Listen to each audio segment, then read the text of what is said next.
चलिए भाई, गुरुवार की सुबह आज है इस महीने का लास्ट थर्सडे। आज है बीएसई के सभी मंथली कॉन्ट्रैक्ट्स की एक्सपायरी का दिन। साथ साथ ध्यान रखिएगा, आज है इस हफ्ते का भी लास्ट ट्रेडिंग सेशन, क्योंकि कल मुहर्रम के चलते भारतीय बाजार शुक्रवार को कामकाज नहीं करेंगे। तो एक लॉन्ग वीकेंड सामने खड़ा है और कह लीजिए एक वीक एंडिंग सेशन आज का है। तो पार्टिसिपेंट्स हो सकता है थोड़े से कॉशियस रहें, अनड्यू रिस्क ना लें, और प्रूडेंट अप्रोच भी यही कहती है कि एग्रेसिवली चेज ना करें भाव को। देखते हैं लेकिन समीकरण बैठते कैसे हैं आज के सेशन के लिए। खैर, परसों के तगड़े प्रेशर के बाद उभरे तो बहुत बढ़िया कल के ट्रेडिंग सेशन में हमारे मार्केट्स। कल का इंट्राडे स्क्रीन पर लेकर आइएगा। शुरुआत पस्त हुई थी 30 पॉइंट दबाव के साथ, और शुरुआती आधे घंटे कह लीजिए हमने थोड़े बहुत हिचकोले खाए होंगे। उसके बाद से बढ़िया दोपहर तक तेजी का एक तरफा मूड भारतीय बाजारों में था। दो रीजंस थे, हमारे ग्लोबल पीयर्स स्टेबलाइज हो रहे थे और दूसरा ब्रेंट के भाव गिर रहे थे। और चार्ज को लीड करा था हमारे मार्केट्स के दो अहम पिलर्स ने, बैंक्स और फाइनेंशियल्स, उसमें स्ट्रॉन्ग बाइंग थी, और दूसरी तरफ आईटी, जहां पे बढ़िया रिकवरी का ट्रेड प्ले आउट हो रहा था। हाँ, सेशन की समाप्ति होते होते थोड़ा बहुत प्रॉफिट टेकिंग, मतलब कहने के लिए हम 90 तक गए थे, 24,090 तक, 20 के आसपास जाके सेशन की हम समाप्ति करते हुए नजर आए। पर रिक्लेम करा कल के ट्रेडिंग सेशन में वो क्रूशियल 24,000 का मार्क, वो जिस 20 डेमा की चर्चा हो रही थी उसको बढ़िया तरीके से हमने डिफेंड करा और खड़े हैं वापस आके 100 डेमा की दहलीज पे, जहां पे मामला गड़बड़ाता रहा है। तो एक अहम टेस्ट भारतीय बाजारों का सामने खड़ा है। गिफ्ट निफ्टी कह रहा है एक पस्त ओपनिंग, लेकिन इन ग्रीन ओपनिंग की हम कर लीजिए तैयारी 44-45 पॉइंट ऊपर। ग्लोब के समीकरण दिखा दीजिए भाई। हमारे एशियन पियर्स, हेडलाइन में प्रोड्यूसर साहब ने बढ़िया तरीके से मेंशन कर रखा था, मार्केट्स बाउंस बैक कर रहे हैं। हो सकता है माइक्रोन टेक्नोलॉजीज ने थोड़ा बहुत जोश भर दिया हो, तो आपके सामने अभी कॉस्पी दिख नहीं रहा है, लेकिन कॉस्पी वगैरह बढ़िया बाउंस बैक कर रहे हैं। डर वहीं था, डर शायद उसकी दवा वहां से आ गई है। तो पियर्स अच्छा कर रहे हैं। यूएस के कल कामकाज जब बंद हो रहे तो उस समय मिला जुला कामकाज था। डाउ 1/4% नीचे था, नैस्डैक 1/3% ऊपर था। तो क्यूज भी वैसे ही कुछ है, लेकिन और सिमटे हुए से हैं। तो जैसा डाइजेस्ट करके गए थे मोटा मोटी वैसे ही सेशन पैन आउट हुआ। पर वो माइक्रोन के आफ्टर आवर्स के स्टॉक मूव्स ने शायद मूड बदल दिया है। नैस्डैक दिखा रहा है कि भाई स्टेबलाइज नहीं, हम तो 1.5% चलने की तैयारी कर रहे हैं आज शाम को। तो ये है ग्लोब के समीकरण। अभी समझते हैं ओवरनाइट डेवलपमेंट्स क्या है। पहले जरा वीरू को स्क्रीन पे लेकर आइए। कहाँ है, कहाँ गए वीरू को रखिए जरा स्क्रीन पे भाई। नोएडा के स्टूडियो से निफ्टी के सारे सीक्रेट्स खोलते हैं। उम्र का चार्ट चाहे जो कहे, वीरू आज भी मल्टी बैगर जैसे चमकते हैं। वाह वाह वाह, हैप्पी बर्थडे भाई साहब। बहुत बहुत शुक्रिया आशीष, बहुत बहुत शुक्रिया, धन्यवाद। भाई ग्लोब दिखा दिया आपको, आपके शब्दों के धन्यवाद। हाँ, इससे काम नहीं बनेगा, आप जानते हैं क्या। एक तो नोएडा में अभी सुबह सुबह अकेले रहते हैं, क्या अकेले सेलिब्रेट करोगे? यहाँ भेजो, फिर देखो क्या जश्न का माहौल हम लोग रेडी करते हैं। भाई साहब, ओवरनाइट डेवलपमेंट्स कहते क्या है, काफी सारी चीजें थी। फेड के एक बैंक स्ट्रेस टेस्ट का इंतजार था, माइक्रोन के, एनवीडिया की वो एजीएम थी, पता नहीं क्या क्या डेवलपमेंट्स हैं। गुड मॉर्निंग आशीष। पहले तो वीरू भाई को जन्मदिन की बहुत बहुत बधाइयाँ, और खुद ना आए तो कम से कम कुछ पार्टी शार्टी कुछ सामान भिजवा दे तो बहुत अच्छी बात होगी हमारे लिए। किसी हजरत ने किसी दिन हमारी एक वीडियो पर नीचे लिख दिया था कि ये बंदा जब भी सुबह आता है मनहूस खबरें लेकर आता है। तो आज एक अच्छी खबर से शुरुआत करते हैं। कच्चा तेल सारे जो ईरान के युद्ध के जितने भी गेन्स थे वो सारे के सारे रिवर्स हो चुके हैं। कच्चा तेल आज अपने निचले स्तरों पे जो 72-79 है, उन्हीं यही स्तर थे फरवरी 27 को जंग शुरुआत होने से पहले, और $125 की पीक बनाने के बाद अब जाकर के तेल की कीमतों ने अपने सारे के सारे जो ईरान के युद्ध के गेन्स थे वो सभी के सभी रिवर्स कर दिए हैं। तो ये एक अच्छी खबर हमारे बाजारों के लिए। अब माइक्रोन की बात करते हैं। कल हम बात कर भी रहे थे जाते जाते कि माइक्रोन के नतीजे बाजार का सेंटिमेंट सुधारने के लिए काफ़ी अच्छा काम करते हैं, और सही मायनों में अगर तोड़फोड़ नतीजे जिसे कहते हैं वो यही तोड़फोड़ नतीजे माइक्रोन ने कल पेश किए। और आखिरकार बात घूम फिर के यही आ जाती है, आप जो नैरेटिव कर लीजिए, जो मर्जी कर लीजिए, बाजार चलेंगे तो अर्निंग से चलेंगे। और कल यही हुआ। माइक्रॉन के शेयर पिछले 12 महीनों में 700% ऊपर है और फिर भी इस तरह के नतीजे पेश किए उन्होंने। आय और ईपीएस दोनों अनुमान से बेहतर थे, लेकिन साल दर साल देखिए आय में 4 गुना का इजाफा हुआ है, डेटा सेंटर बिजनेस की आय में 7 गुना का इजाफा हुआ है और आने वाली तिमाही में यानी कि फोर्थ क्वार्टर का जो उन्होंने गाइडेंस दिया है $50 बिलियन का, वो भी अगर आप देखें साल दर साल तो वो भी 4 गुना जो है बढ़त के साथ ही उन्होंने ये गाइडेंस दिए, क्योंकि इसी क्वार्टर में पिछले साल उन्होंने $11 बिलियन की आय जो है रिपोर्ट करी थी। कंपनी ने ये कहा है कि उन्होंने और 16 लॉन्ग टर्म अग्रीमेंट्स किए हैं जो कि 3 से 5 साल की आय को लॉक इन करके रखते हैं और उसी लॉन्ग टर्म अग्रीमेंट से वो $22 बिलियन के कमिटमेंट्स जो है वो एक्सपेक्ट कर रहे हैं। तो लिहाजा इस वजह से स्टॉक जो है आफ्टर आवर्स ट्रेडिंग में 16% ऊपर था और 16% की तेजी के साथ साथ जो है उसके सारे पीयर्स जो के है, चाहे वो क्वालकॉम हो, चाहे वो सैंडिस्क हो, वेस्टर्न डिजिटल हो, इन सभी के शेयरों में आफ्टर आवर्स ट्रेडिंग में जबरदस्त तेजी देखने मिली। क्वालकॉम का कल इन्वेस्टर डे था जहां पे उन्होंने ये कहा कि 2029 तक उनके डेटा सेंटर सेल्स जो होंगे वो $15 बिलियन के होंगे और स्टॉक रेगुलर ट्रेडिंग में नहीं चला, 3% नीचे ही बंद हुआ था, लेकिन माइक्रॉन के नतीजों के बाद जो है 11% की तेजी क्वालकॉम में भी देखने मिली और सभी जो है ऐसे चिप बनाने वाली जो पीयर कंपनीज थी उन सभी में अच्छी तेजी माइक्रॉन के नतीजों के बाद देखने मिली है। अब तेल पे अगर हम बात कर ही रहे थे तो अब केपलर का जो ऑफिशियल डेटा निकल कर आया है उससे ये कहा गया है कि जब से ये डील साइन हुई है यूएस और ईरान के बीच में, तब से 20 ऑयल टैंकर्स जो है 35 मिलियन बैरल तेल के लेकर के स्ट्रेट ऑफ हॉर्मुज से गुजर चुके हैं। तो सारे के सारे ईरानियन ओरिजिन के नहीं थे, लेकिन जितने भी ऑयल शिपमेंट्स अब तक गुजरे हैं उसकी जो पर डे की तादाद है वो 4.8 मिलियन बैरल्स प्रतिदिन की जो है हो चुकी है और ईरान के जो ऑयल टैंकर्स हैं वो अब तक 21 मिलियन बैरल तेल के ले जा चुके हैं स्ट्रेट ऑफ हॉर्मुज से। तो उस वजह से प्राइस पैरिटी जो है ब्रेंट में फिर से आ गई है। केपलर का ऑफिशियल डेटा था। क्रिस राइट जो कि यूएस के एनर्जी सेक्रेटरी है, उन्होंने भी कल ये कहा कि यूएस ने जो है ईरान की स्ट्रेट ऑफ हॉर्मुज बंद करने की जो काबिलियत है, क्षमता है, वो उसे बंद कर दिया है। डोनाल्ड ट्रंप ने भी कल ये कहा कि किसी भी तरह से जो है टोल या सर्विस चार्ज या कुछ भी जो है ईरान अगर चार्ज करना चाहेगा तो वो यूएस के लिए एक रेड लाइन होगी, वो यूएस बर्दाश्त नहीं करेगा। और आज ही आईआरजीसी ने फिर से ये चेतावनी जारी की है कि स्ट्रेट ऑफ हॉर्मुज भले ही खुला हो लेकिन ट्रैफिक जो वहां से गुजरेगा वो हमारे दिए गए रूट से ही गुजरना चाहिए। अगर कोई भी जहाज जो है इसका उल्लंघन करने की कोशिश करेगा तो उस पर क्या प्रॉब्लम, हमारे दिए हुए रूट्स मतलब क्या होता है? जो उन्होंने स्पेसिफाई किए होंगे, कहाँ कुछ कुछ जगहों पर उन्होंने अभी भी माइंस बिछा रखी होंगी, माइंस बिछा रखी होंगी उन्होंने, तो वो माइंस जब तक क्लियर ना हो जाए तो हमने जो रूट स्पेसिफाई किया है आप वहां से गुजरिए। और ईरान और ओमान जो है वो आने जो इसका जो फ्यूचर एडमिनिस्ट्रेशन क्या होगा उस पर बातचीत करते रहेंगे आगे चल के। आप स्ट्रेस टेस्ट की बात कर रहे थे तो कल सभी बैंक्स जो है यूएस के वो स्ट्रेस टेस्ट क्लियर कर चुके हैं।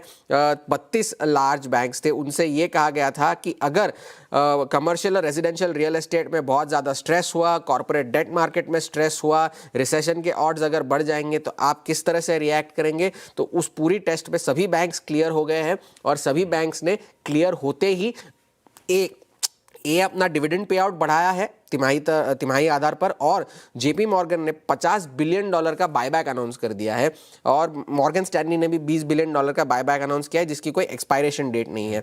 आज का सबसे बड़ा ट्रिगर पीसीई इन्फ्लेशन है, हालांकि माइक्रॉन ही सबसे बड़ा ट्रिगर होगा लेकिन पीसीई का इन्फ्लेशन भी आना है क्योंकि वो फेड के लिहाज से एक बहुत इंपॉर्टेंट गेज है देखने के लिए। 0.3% महीने दर महीने कोर पीसीई बढ़ने के अनुमान है, साल दर साल 3.4% बढ़ने के अनुमान है जो कि फेड के 2% के लक्ष्य से काफ़ी दूर है।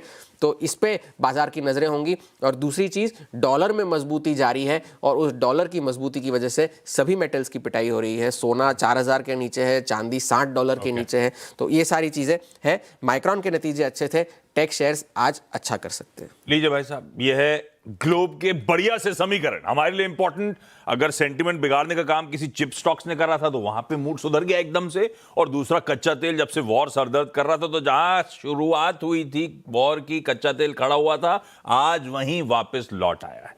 तो क्यूज तो अच्छे, कितना भुना पाएंगे हम देखते हैं। जैसे किसी ने ट्विटर पे अभी भी लिखा है कि हैप्पी बर्थडे पाजी, आज ब्रेकआउट करा दो। क्या अप्रोच रखा जाए निफ्टी बैंक से? देखिए आशीष, ब्रेकआउट, हाँ, दैट्स 100 डेमा सबसे बड़ा क्रिटिकल पॉइंट है। देखिए आशीष, एक कल चीज देखिए आप, कल निफ्टी बैंक ने किस तरीके से 58,000 को पार किया। हमने परसों क्या बात की थी, a cooling of is required. Nifty bank 10 डेमा पे गया प्रिसाइसली, जो परसों हमने बात की थी, कल का लो था 10 डेमा, निफ्टी कल लो था 20 डेमा। एक कूलिंग ऑफ का एक इंपैक्ट होता है, जब इंडिकेटर्स एक ओवरबॉट ट्रैजेक्टरी से कूलिंग ऑफ करके थोड़ा सा नॉर्मलाइज होते हैं, उसके बाद एक वो फोर्स जनरेट करते हैं, और निफ्टी बैंक ने उस फोर्स का कल पूरा एडवांटेज लिया और आपने उस 58,000 के मेगा कॉल राइटर्स के जोन को बाइसेक्ट किया। आप डे हाई पे क्लोज हुए। निफ्टी ने क्या रिक्लेम किया, 24,000, जब हमने बात की थी 24,041 मिलेगा आपको एक रिवर्सल में। स्टैट्स क्या है, एफआईएस के स्टैट्स को लेके आते हैं। मेजर एडवांटेज जिसको हमें भुनाना है वो है क्रूड, आई मीन एट 73। मेरे ख्याल से आशीष, जब मैं पल्स क्रिएट कर रहा था मार्केट की, उसमें बैंक्स और एनबीएफसीज में क्रूड की वाइब्रेशंस विजिबल थी, सारे एनबीएफसीज में और बैंक्स में। एफआईएस ने 1843 करोड़ रुपए की सेलिंग करी, 3637 करोड़ रुपए का बाय था, नेट कैश बाजार में था, ये इंपॉर्टेंट था। एफआईएस ने इंडेक्स कल बेचा, बहुत छोटी सी मात्रा में इंडेक्स बेचा आशीष, लेकिन उसके पीछे एक इक्वेशन है, उसमें भी अगर आप देखें तो एक तो शॉर्ट बढ़े 2,29,000, लेकिन with in that figure of 46 crore sell की, निफ्टी सेल है, निफ्टी बैंक बाय है। एक और चीज, ऑप्शंस में जो मंथली कॉन्ट्रैक्ट कमेंस हुआ है, उसमें सबसे बड़ा स्टैट जानते क्या आशीष, दैट 1,60,801 पुट शॉर्ट है। पुट शॉर्ट यानी एक बेस का कंफर्मेशन, पुट शॉर्ट यानी आपको एक बेस मिला है एक स्लाइटली अनप्रिडिक्टेबल ट्रेजेक्टरी में, हायर ट्रेजेक्टरी में, और स्टॉक फ्यूचर्स में 1,093 करोड़ रुपए की बैंक। तो stats trade point of view से, स्विंग पॉइंट ऑफ व्यू से लुकिंग बेटर, स्पेशली जब आप क्रूड को 73 पर देख रहे हैं। लेके आइए ऑप्शंस की प्लेसमेंट। कल के फोर्स का इंपैक्ट देखिए आप आशीष, मैं फिर कह रहा हूं, इंडिकेटर्स का कूलिंग ऑफ होने का इंपैक्ट देखिए आप। कॉल राइटर्स 24,000, 24,1, 24,2, 24,3 हर जगह से निकल गए हैं, उन्होंने अपना एक एग्जिट देखा। Look at outstanding Y, minus everywhere, specially 24,200। 24,200 क्या है, 24,200 के कॉल राइटर के पास एक कन्विक्शन था कि मैं 100 पार नहीं होने दूंगा, बट स्टिल वो बैकफुट पे गया।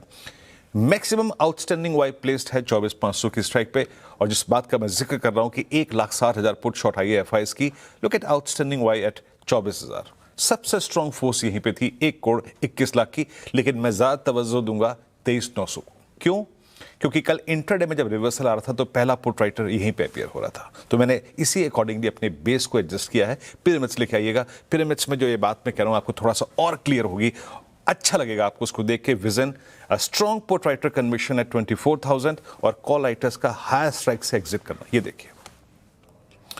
लिखे आइए लेवल्स, पहले बेस को डिफाइन करते हैं। देखिए बेस पर ट्रेड अच्छे मिलते हैं, है ना, तो बेस क्या होगा आपका। मैं अभी भी कह रहा हूं, मैं 24,000 को तवज्जो नहीं दे रहा हूं, तवज्जो दे रहे हैं कि कल मिडवे में आपने क्या रीगेन किया, दैट वाज 24,900, 961,909, यहां तक के डिप को आप बाय कर सकते हैं। ड्यूरिंग द डे डिप आते हैं, ऐसी बात नहीं है।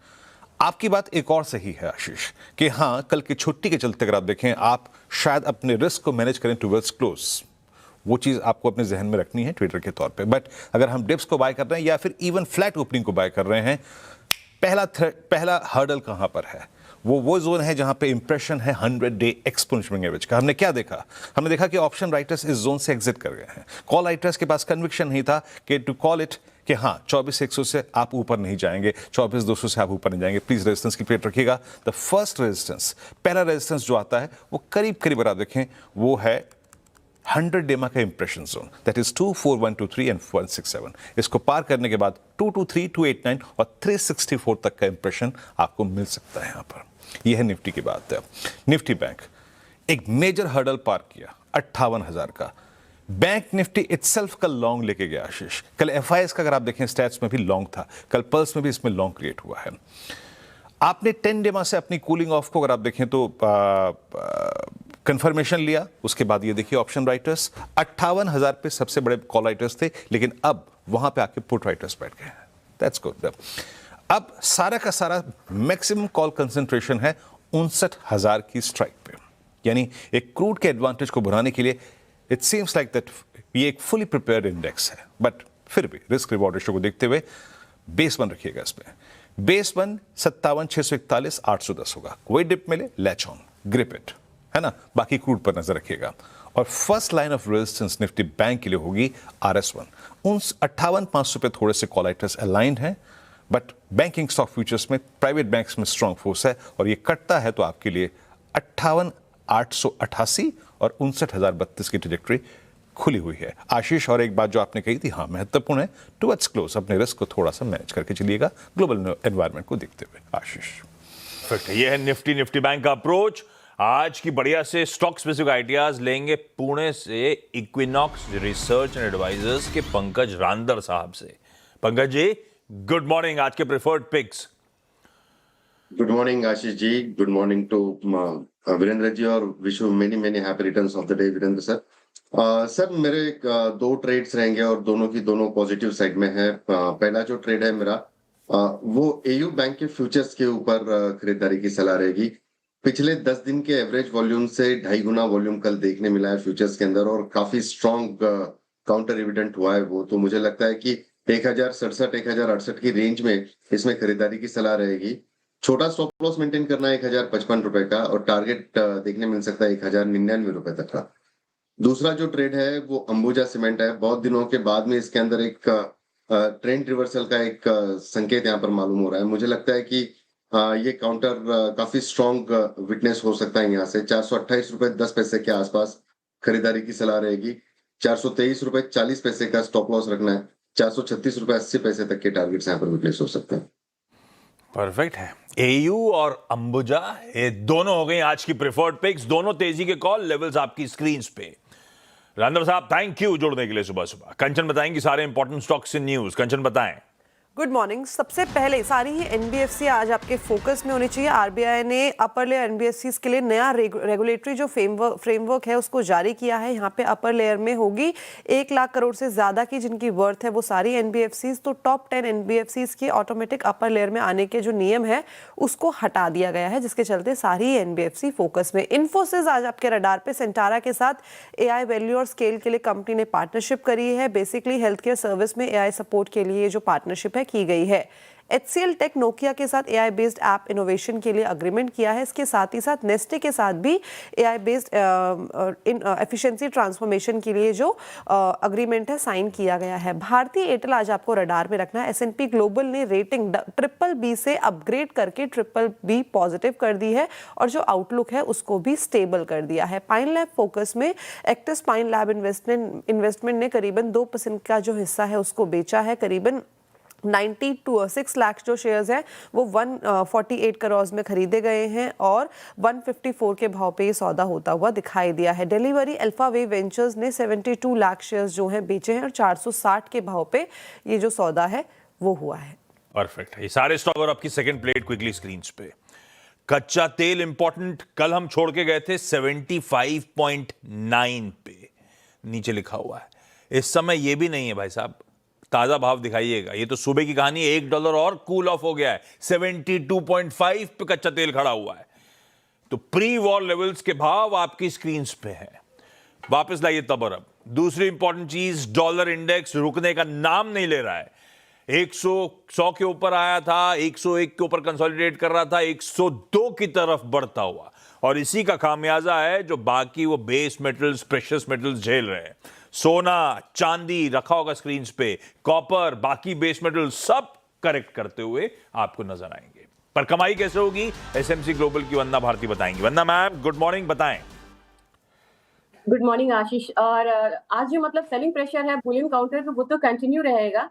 एक काउंटर ऐसा है जहां पे बाइंग जो है वो कंटिन्यू रह सकती है, ये है नेशनल गैस। यहाँ पे बाइंग रिकमेंडेशन रहेगी 302 के लेवल पे बाइंग रिकमेंडेशन रहेगी। 312 का टारगेट होगा। स्टॉप लॉस लगाना होगा 299 का। हल्की सी रिकवरी देखी जा सकती है बेस मेटल काउंटर में जिंक में, क्योंकि स्ट्रॉन्ग यहाँ पे फंडामेंटल्स थे। तो 351 के करीब यहाँ पे बाइंग रिकमेंडेशन रहेगी। टारगेट होगा 354 का। स्टॉप लॉस लगाना होगा 349.5 का। ओके, नेचुरल गैस और जिंक दोनों में खरीदारी करने के मौके। Vandana ma'am, thank you so much जुड़ने के लिए सुबह सुबह। स्टॉप लॉसेस और टारगेट्स आप लोग नोट डाउन करें। आज का इवेंट्स कैलेंडर, थर्सडे का दिन है, लास्ट थर्सडे है। बीएससी के मंथली कॉन्ट्रैक्ट की एक्सपायरी, रिपीट कर रहा हूं पर इंपॉर्टेंट है। कल हम लॉन्ग वीकेंड में जा रहे हैं, मुहर्रम के चलते भारतीय बाजार बंद रहेंगे। बंधन बैंक की आज बोर्ड मीट है, पर वो बैंक का कैपिटल प्लान डिस्कस करने के लिए। दूसरी जो है वो फिर भी Suryoday small finance bank, capital raising via debt और इक्विटी, तो इसको रडार पर रख लीजिएगा। कई सारे एक्स डिविडेंड हैं, मिसाल के तौर पे IndusInd bank, LIC, Nippon life, बाकी सब स्क्रीन पे छोड़ रहा हूं, लिस्ट लंबी है, क्विकली रन थ्रू कर दीजिएगा। IRFC के OFS का डेट 2 है आज रिटेल चाहे तो पार्टिसिपेट कर सकता है। उसकी डिटेल मैं अभी टॉप 20 में लेकर आता हूं, कल डे 1 में क्या हुआ तब डिसाइड करिएगा आपको लगाना है पैसा, नहीं लगाना है। NTPC ने पहले कहा था कि हमारे कमर्शियल ऑपरेशन डेट है unit 2 Patratu super thermal power project की फेज 1 की। आज से कमेंसमेंट ऑफ ऑपरेशन होना है उस 800 मेगावाट के प्रोजेक्ट का। FNO कर्व में कोई स्टॉक नहीं है। एक जो बहुत दिनों से चला आ रहा था केन्स, वो कर्व के बाहर आ गया है कल। कई सारी AGMs हैं जिसमें सिप्ला, ओबरा, रियल्टी वगैरह है। आज 1:30 बजे ECB का इकोनॉमिक बुलेटिन रिलीज हो रहा होगा। शाम को 6 बजे US के कोर इन्फ्लेशन, कोर PCE के नंबर्स आने मई मंथ के। शाम को उसी समय उनका GDP और उनके जॉबलेस क्लेम्स के नंबर्स। हम इन सब पर रिएक्ट कल नहीं कर पा रहे होंगे, हम इन सब पे चर्चा करेंगे जब हम लौट के आएंगे मंडे को। RBI 2 government of India dated securities का ऑक्शन करने जा रही है 28,000 करोड़ का। आज संविधान हत्या दिवस है। इमरजेंसी में जो इनजस्टिसेस हुए थे और जिन्होंने अपोज करा था उन इनजस्टिसेस को, उनके ऑनर में रिलीज है। आज थर्सडे है, welcome to the jungle. Hindi comedy और भाई साहब जंगल ही है। मैं स्टारकास्ट का नाम तक नहीं ले सकता हूं। कम से कम 15-20 लोग होंगे जिनको आप पहचानते होगे जो स्टारकास्ट में, इतनी बड़ी स्टारकास्ट है इसकी। और एक रिलीज कल आएगी जब अपनी मुलाकात नहीं हो रही होगी, सुपर गर्ल, इंग्लिश एक्शन है। खैर, गिफ्ट निफ्टी के क्यूज के साथ छोड़े जा रहा हूं। लाइए कहां है गिफ्ट निफ्टी क्यूज। 1.5% बढ़त के साथ हम लोग शुरुआत कर रहे हैं। ग्लोब के समीकरण बढ़िया है, हम अपना कितना दमखम दिखा पाएंगे वो देखते हैं। इस नोट पर आज के मॉर्निंग कॉल में इतना ही।